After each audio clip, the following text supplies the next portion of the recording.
Un seul titre pour ce journal. L'Union nationale des travailleurs du Mali a organisé une conférence de presse à la Bourse du Travail ce lundi 1er mai au compte de la 135e anniversaire de la victoire des travailleurs dans le monde entier. Une fois de plus, mesdames et messieurs, bienvenue à vous. Merci de choisir la télévision Liberté pour vous informer. Je le disais en titre, cette célébration de la fête du travail 2023 se tient dans un contexte difficile dû à l'insécurité et la pandémie du Covid-19. L'occasion était pour les centrales syndicales de demander au gouvernement l'extinction totale du protocole du 5 février 2021. Parlant spécifiquement des deux usines de textiles, la Comatex et la Batex, l'Union nationale des travailleurs, l'INTEM, interpelle le gouvernement et demande le redémarrage immédiat de leurs activités. Suivons ensemble l'intervention de Issa Bengali, il est le secrétaire administratif de l'INTEM. Bonjour camarades. Camarades, bonjour. Camarades, bonjour. Bonjour camarades. Camarades, bonjour. Bonjour camarades. C'est comme ça qu'on reconnaît la force du syndicat. Notre pays, le Mali, célèbre la Journée internationale du travail, 1er mai 2023, dans un contexte particulièrement rude pour les travailleuses et les travailleurs et pour le peuple entier. Depuis la Deuxième République jusqu'aux années 90-2000, les acquis du peuple, c'est-à-dire nos sociétés et entreprises d'État, ont disparu à coup de mesures de bradage et de privatisations quasiment improvisées. Encore les effets de cette politique de désindustrialisation du Mali endeuillent de nombreuses familles. À ces victimes sont venus s'ajouter des milliers de jeunes diplômés, soit au total un chômage des villes et des campagnes, la morosité dans l'économie nationale, dans la prise des affaires par une jeunesse bien formée, bien éduquée. Camarades, notre centrale a pourtant appuyé tous les gouvernements par des conseils, par des suggestions, afin d'éviter au pays l'implosion. Hélas, la rébellion cyclique, le terrorisme, l'extrémisme religieux ne sont rien d'autre que les émanations de la mauvaise gouvernance, d'une corruption qu'on s'accorde à qualifier d'indomptable de l'injustice sociale. Ce tableau constitue pour nous, travailleuses et travailleurs, des motifs suffisants pour exiger une politique plus nationaliste, plus démocratique, plus patriotique, car, enfants du peuple, nous sommes sensibles aux matières du peuple. Camarades, le 1er mai a cessé d'être une revendication des 8 heures de travail. Il incarne la volonté des travailleuses et travailleurs d'accéder à des conditions de travail, de vie au salut, au statut d'homme. Voilà pourquoi partout, l'on réclame une autre politique et une forte participation des travailleurs à l'élaboration du destin de leur pays. Comme les autres, nous voulons plus de dignité nationale, plus de fierté citoyenne. Cette quête ne peut se réaliser qu'au terme d'une réelle volonté politique de réduction de la production, d'où la nécessité de relancer fortement l'agriculture, l'élevage et la pêche. La reprise en main de nos entreprises industrielles victimes des mauvais choix politiques. L'obligation d'aménager les institutions financières adaptées à nos besoins. La révision du système éducatif à tous les niveaux. L'amélioration des capacités humaines et technologiques dans tous nos secteurs de développement. La maîtrise totale de nos ressources exploitées et exportées en dehors du pays, y compris les ressources hydrauliques et hydrologiques.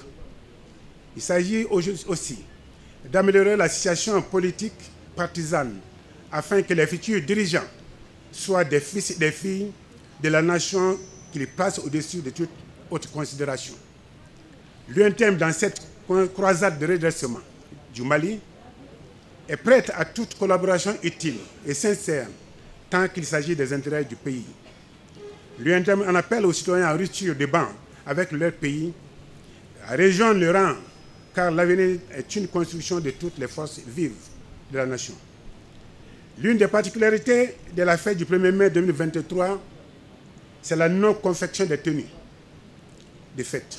Comprenez que les deux usines de textile, la Comatex SA et la Batex sont confrontées à des difficultés d'ordre économique.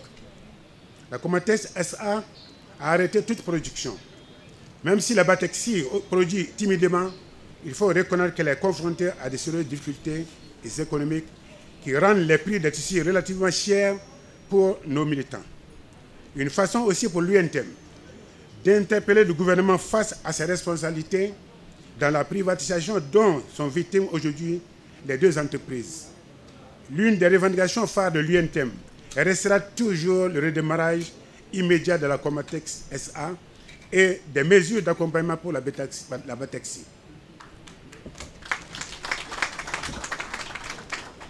L'autre particularité, c'est qu'il n'y aura pas de défilé. Cela est dû en partie au contexte sécuritaire du pays. C'est aussi une façon pour l'UNTEM d'exprimer sa compassion envers les victimes civiles et militaires tombés sous le champ de l'honneur. La pandémie de la Covid-19 reste toujours une menace. Il est important de toujours observer les mesures barrières pour plus de sécurité. Les travailleurs du Mali, à l'instar de ceux du monde entier, fêtent aujourd'hui le 136e anniversaire de la victoire des travailleurs de Chicago contre la domination, l'exploitation et toutes les formes d'aliénation dans le travail et dans l'organisation politique de la cité. C'était le 1er mai 1886. Depuis le 1er mai 1884, les syndicats revendiquaient les 8 heures de travail. C'est effectivement le 1er mai 1886 que plus de 200 000 travailleurs manifestèrent et obtinrent la journée de 8 heures au prix de leur sang. Le 1er mai est une opportunité pour les travailleurs et travailleuses du Mali de faire le bilan des conquêtes sociales, d'engager la réflexion pour relever de nouveaux défis et de rendre hommage à l'ensemble des travailleurs du Mali pour les efforts consentis et à ceux de part du monde qui sont tombés sur le champ d'honneur de la lutte syndicale pour l'amélioration de leurs conditions de vie et de travail. Nous plaçons l'événement sur les signes de la paix et de la cohésion sociale. Avec l'insécurité permanente de plus d'une décennie, les séquelles de la pandémie du Covid-19 et de l'embargo illégitime de la CEDEAO, le Mali traverse une situation socio-économique et de développement critique. C'est pourquoi l'UNTEM, en toute responsabilité, est en train d'honorer la trêve demandée par le gouvernement, même si rien n'est signé dans ce sens. Mais si cette trêve devrait être préjudiciable aux acquis antérieurs des travailleurs, alors l'UNTEM ne s'y reconnaîtra pas. C'est pour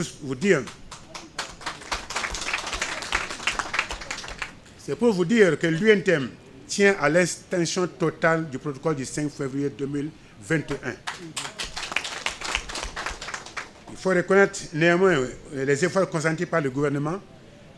Beaucoup reste à faire quant à la mise en œuvre effective du PV. Parmi les points en souffrance, on peut citer entre autres la restriction de la protection des parcelles d'expérimentation de l'IR.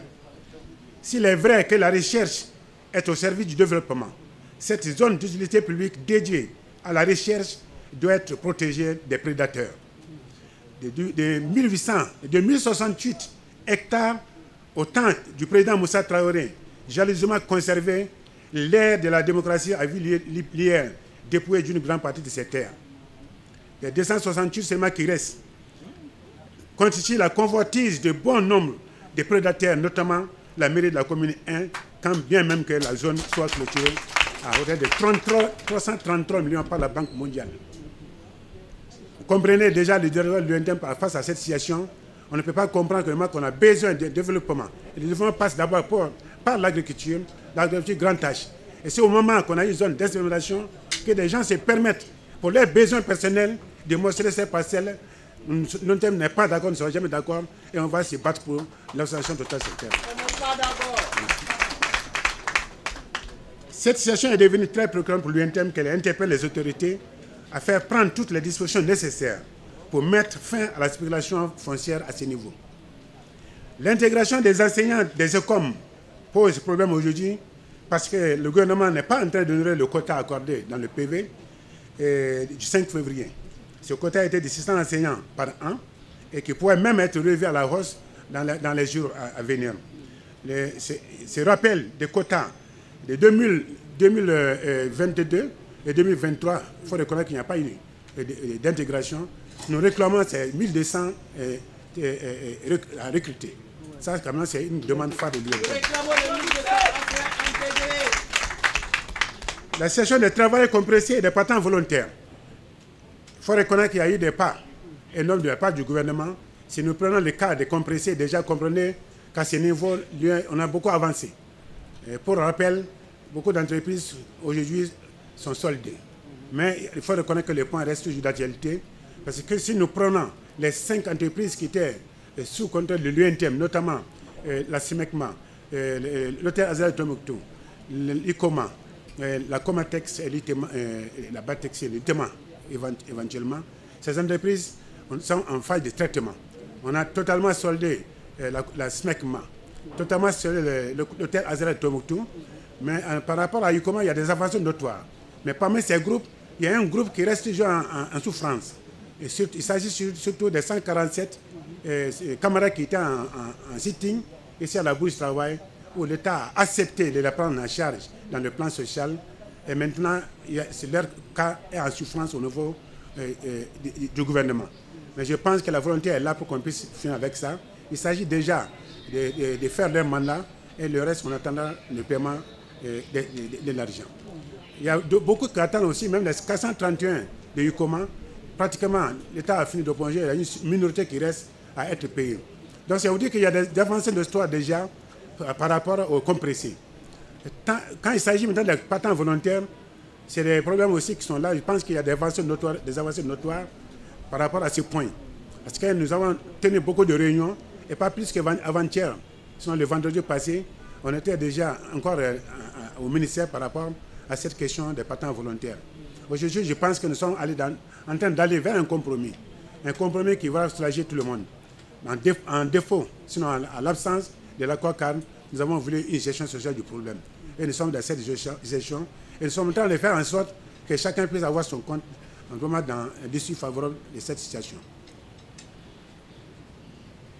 La violation de la liberté syndicale. Les camarades syndicalistes au niveau de la mine d'or de Somissi à Siama sont licenciés pour avoir observé la grève. Et comprenez que c'est une situation que procure l'UNTM aujourd'hui. Nous ne sommes pas d'accord que les gens, pour avoir grévé seulement, qui se trouvent à la porte au nom d'un motif économique qui ne dit pas son nom. On n'est pas d'accord. Donc on va s'atteler à ça, on a la Russie, et on fera en sorte que nos camarades soient intégrés. La lutte continue, et c'est pour ça que nous demandons à tous les travailleurs de rester mobilisés. On va se mobiliser pour vraiment... La lutte continue. L'UNTM a aussi une attention particulière quant à la transposition dans le secteur privé du bénéfice des efforts consentis par le gouvernement aux salariés du public et du parapublic de 2014 à 2022. Des négociations sont en cours avec le CNPM pour aller à l'amélioration des salaires au niveau du secteur privé. C'est important de le dire. Tous les efforts qui ont été consentis par le gouvernement, le secteur privé n'a pas l'intention de l'honorer. Depuis 2014 à nos jours, le secteur privé n'a pas bénéficié des efforts consentis par le gouvernement. Mais comprenez que ce retard est dû en partie à cette mésentente, à cette crise au sein du CNPM. À un moment donné, on n'a pas d'interlocuteur et on était tous bloqués. Dieu merci, aujourd'hui, le patronat s'est reconstitué et nous avons rencontré le personnel et le patronat à la Bourse du Travail et des engagements ont été pris par eux-mêmes qui vont tout mettre en œuvre pour passer à l'augmentation des salaires au niveau du secteur privé sans même tenir compte du gouvernement. Ça, c'est quand même un engagement qui a été pris. Au-delà des préoccupations relatives au protocole du 5 février 2021, l'UNTM a disposé à s'assumer dans la poursuite de ses objectifs stratégiques pour l'amélioration des conditions de vie des travailleurs. Les agressions administratives dont elle a fait l'objet ne la feront pas reculer. Excusez-nous de le rappeler toujours. Il est bon de le rappeler parce qu'en effet, comment comprendre au niveau de l'administration de l'enseignement, nous avons rappelé au 1er mai 2022, nous revenons là-dessus parce qu'il y a une situation qui est toujours pendante. Comment comprendre au niveau de l'administration de l'enseignement les militants du SNEC qui sont sacrifiés pour sauver l'année scolaire 2021, à travers la tenue des examens, ont été relevés de leur poste au profit de ceux-là qui voulaient prendre en otage les examens. Ils sont aujourd'hui les cibles de nouveaux décaps savamment nommés. Leur tort, c'est d'avoir permis la tenue des examens. Tout à fait. Cette situation est restée sans suite malgré l'interpellation de l'UNTM. Nous attendons toujours une réaction de la part du gouvernement. L'UNTM y veillera toujours. L'UNTM suit avec intérêt la situation des litiges qui opposent les opérateurs économiques et les opérateurs téléphoniques, je m'excuse, Orange cet élément malais qui s'oppose au Oremakotom thème. Comprenez déjà, c'est une situation qui est là. On ne va pas entrer en profondeur, c'est une situation qui est en gestation. Mais le moment venu, l'UNTEM suit, en tout cas comme on l'a dit, suit particulièrement cette situation. Et le moment venu, on saura ce qu'on doit faire. On doit rassurer quand même nos camarades qui travaillent à ce niveau que l'UNTEM est de cœur avec eux et qu'on fera ce qu'on pourra faire dans les jours à venir.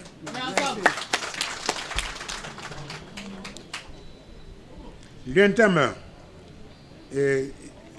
par patriotisme, il faut le rappeler, par patriotisme, les Maliens de tous bords contribuent aujourd'hui à soutenir la transition. Le contexte actuel du pays oblige, on n'a pas les choix, on est obligé tous de soutenir la transition. L'UNTEM, tenant compte de l'insécurité permanente qui plonge le pays dans une crise socio-économique, a dû mettre en sourdine certaines revendications au nom de la trêve. Mais le silence n'est pas un oubli. Le moment venu, on va se réveiller, on reviendra là-dessus. Mais il faut le rappeler, mais les prix qui flambent et le panier de la ménagère qui est soumis à une conjoncture gravissime inquiète de plus en plus les foyers. Il est donc urgent d'interpeller le gouvernement à considérer qu'une érosion prononcée du pouvoir d'achat engendre un déséquilibre dont la correction serait plus douloureuse. L'UNTEM considère donc que le Conseil national des prix, qui a été constitué sur sa propre initiative, doit être impérativement consulté sans cesse. Le gouvernement devra être plus intransigeant envers les opérateurs économiques qui ont bénéficié des subventions de l'État. Il est inconcevable que malgré des efforts consentis par le gouvernement, que certains commerçants se donnent le luxe d'augmenter les prix des produits. Là, l'État est interpellé parce qu'on ne peut pas comprendre qu'il y a une subvention forte et que l'État ne prend pas de sanctions contre les spéculateurs. On ne peut pas comprendre cela. On n'est vraiment pas d'accord avec ça. Et tout ce qui précède et face à l'état de la nation, l'UNTEM, en sa qualité d'acteur historique de tous les grands événements de notre pays, que notre pays a connus, de la période coloniale à nos jours, il est de son devoir de continuer à jouer un rôle de premier plan dans la refondation et la reconstruction de notre pays.